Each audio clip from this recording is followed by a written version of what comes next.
Well, hi, everybody. I'm Don Stewart, and welcome to another edition of Breaking News. Today is Sunday, May 26th, 2024. And as we look at the headlines today, we're going to see that the situation in Israel is getting seemingly hopeless. It's so bad with all the events that are taking place. So, what we're going to do is sort of summarize these different events and kind of put it in perspective of what's going on so you can understand what's taking place. You can pray for Israel, can pray for the gospel to get out and realize how bad the situation looks. Well, a number of things are converging. And here's the problem that place the nation in a seemingly impossible situation. Well, what are they? Well, the recent verdict by the ICJ, the International Court of Justice, that says cease and desist all military operations in Rafah. The fact that the United Nations Security Council is going to meet in a couple of days to talk about this decision and probably attempt to force Israel or compel them to declare a ceasefire. And then we have the second guessing going on about how Israel should have fought the war. We're going to talk about that. And above all, the lack of genuine help from the United States in having any type of victorious situation in the whole skirmish war with Hamas. It's a very, very difficult place Israel finds itself. And at the same time as I'm doing this, my red alert button is going off. The app with all the rockets hitting Israel right now. We can add to this what's going on in the northern part of the country in Lebanon. It seems like they're getting it from every side. There's no hope for them. Now we know there is, but from the situation on the ground, here's what they're facing right now. Okay, let's look at the stories. Number one, war cabinet is set to meet on potential hostage truce deal. All right. From the video that just came out about what happened October 7th, with the lookouts there, the female lookouts that were taken by Hamas.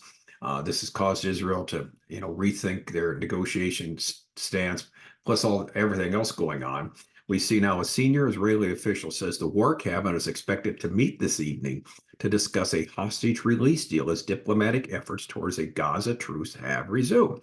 So they're going to meet about 8 o'clock tonight in Israeli time to discuss this possible hostage deal. The scheduled meeting comes after reports that say mediators in Israel have agreed to restart the negotiations the first time since they collapsed last month.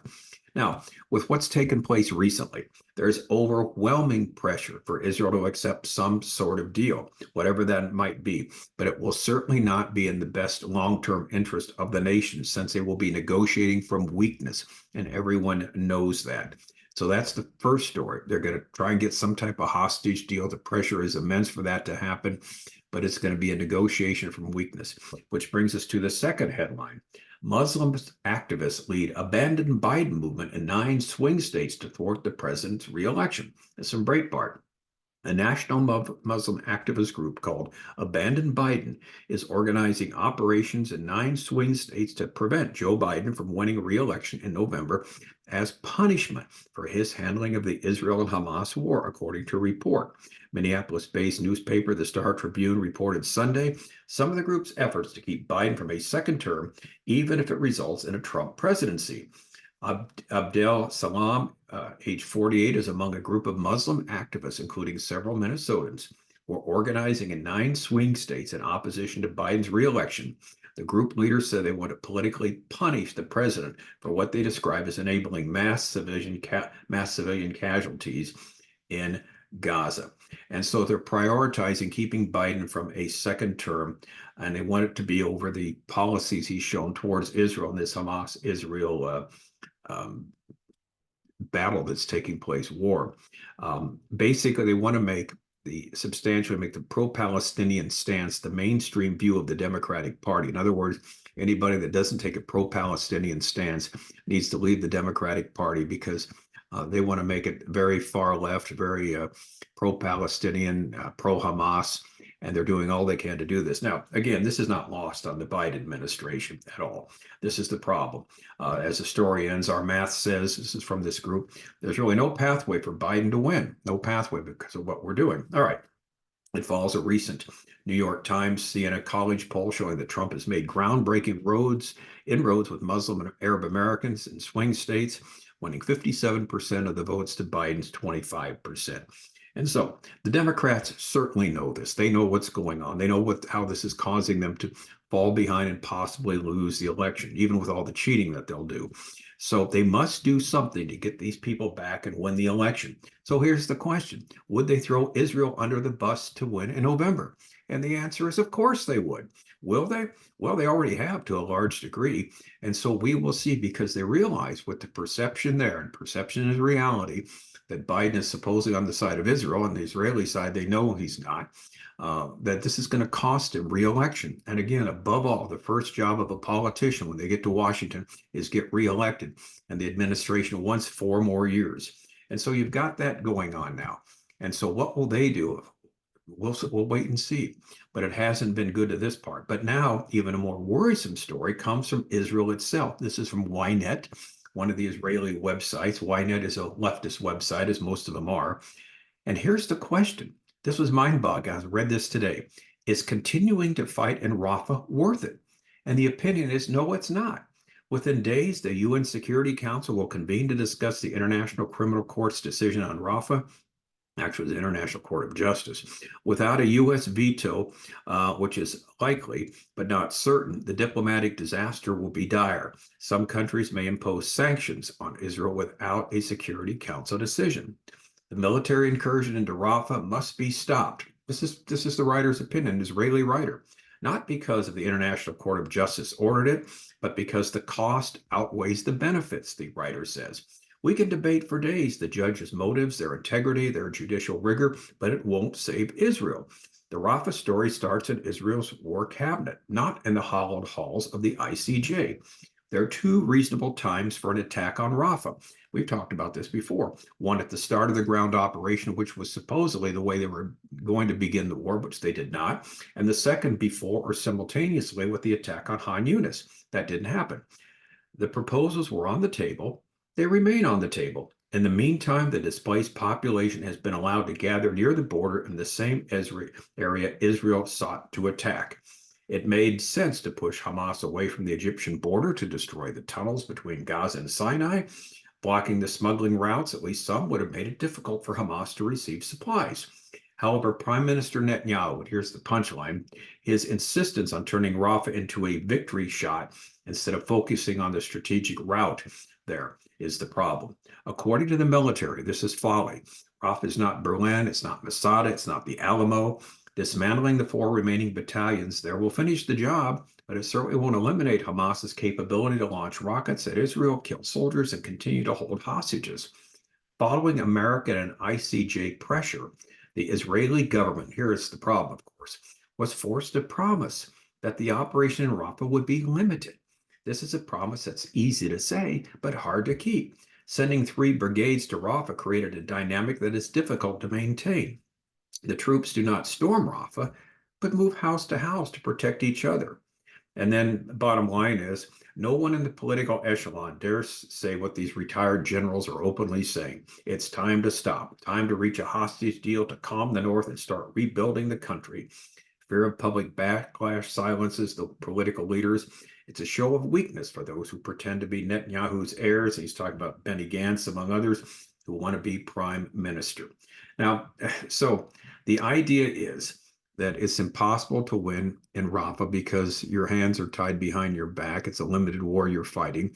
And as we've mentioned, Hamas still has 65% of their tunnels that haven't been destroyed yet, that are still haven't even been discovered, of their 500 miles of tunnels underneath the city. Only 1/3 of their terrorist army has been destroyed. 2/3 is still there. And if you're fighting, piecemeal now, there's no way on earth you're ever gonna finish this. And so, because of the situation they were placed in, this author says, all right, it's time to declare a ceasefire, rebuild the country, rebuild, the North, and get back to life as usual. Well, so what do you do? The truth is that Israel has allowed this Hamas buildup to happen, years of bad or weak decisions. But what kind of place will Israel be if they declare a ceasefire right now? You've got Hamas still there. Hamas will be emboldened. They'll declare victory, which they did. They will have won the victory if they stop right now. But on the other hand, what's Israel to do if they can't fight with, both hands, with one hand tied behind your back? It's not real easy to fight and win. So all of this is converging at the same time to seemingly force Israel to make some type of decision, say enough is enough.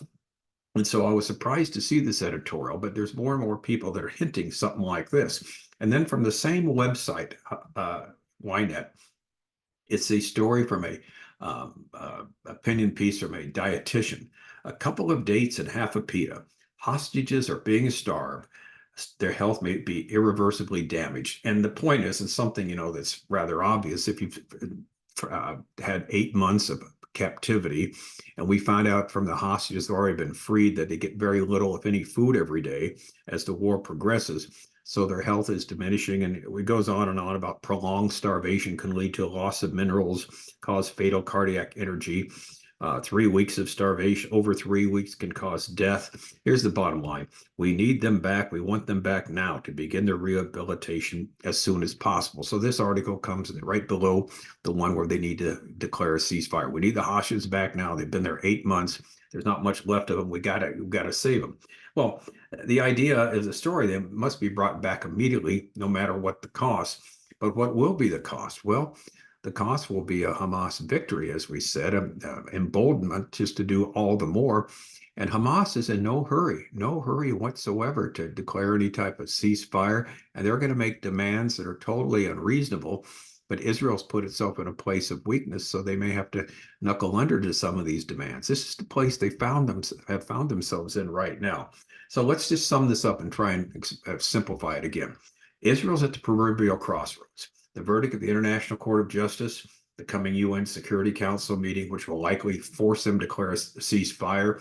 Other nations will put more sanctions against Israel. The War Cabinet is meeting right now to try and put together some type of hostage deal, which is not going to be into their benefit.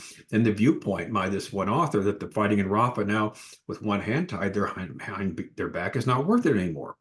And the lack of nutrition the hostages are getting, we need to go now, we need to help them now, we need to save them right now, all adds to the fact that Israel must do something to stand down. And of course, we add to this the lack of any real support from the United States, the Biden administration, which is scared to death they're going to lose the election because of their perceived support of Israel. So they need to do something before November to try and gain these people back, try and gain the Muslim population back in these 9 swing states. All right. The problem, of course, is what the situation on the ground will look like when the dust settles. And we know it's not going to be pretty. Now, we also know this from Scripture. Worse days are even going to come upon the nation. That's the sad truth. Jesus talked about a time, the Great Tribulation. It's never been before or since. The problems that'll take place, Matthew 24:21. And so, above all, what we need to pray is that we need to get the gospel out to these people looking for answers. Scripture, let people know Scripture has predicted this scenario, Israel being boxed in, Israel still existing, but being boxed in, hated by the whole world. And to prove that none of this has happened by chance. It is by God's telling us ahead of time what's taking place as a judgment, basically, on this Christ-rejecting world. As it was in the days of Noah, Jesus said, so shall it be in the days of the coming of the Son of Man.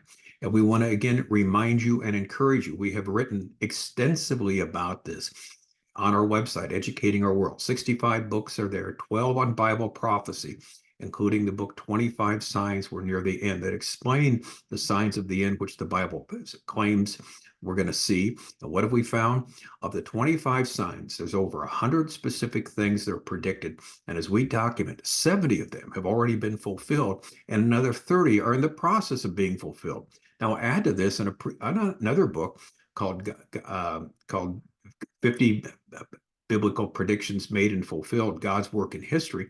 We document about, over 250 predictions that have been specific predictions, been already fulfilled historically, that the God of the Bible made. In other words, he's in control. He's running the whole thing.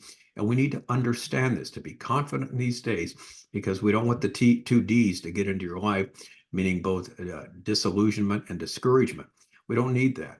The Lord is allowing these things to happen. He's predicted these things ahead of time, so that when they do happen, we can take heart that he's got a plan and program for our world. So anyway, continue to pray. We'll continue to examine the situation. It isn't pretty, but this is the reality there. But we know at the end of the day, as Christians, we win because we're in Jesus Christ. So, keep the faith, tell others about Jesus, and we'll keep you posted with all this going on. I'm Don Stewart. Thanks for watching. And until later today, when we do a second edition of Breaking News, may the Lord richly, richly bless.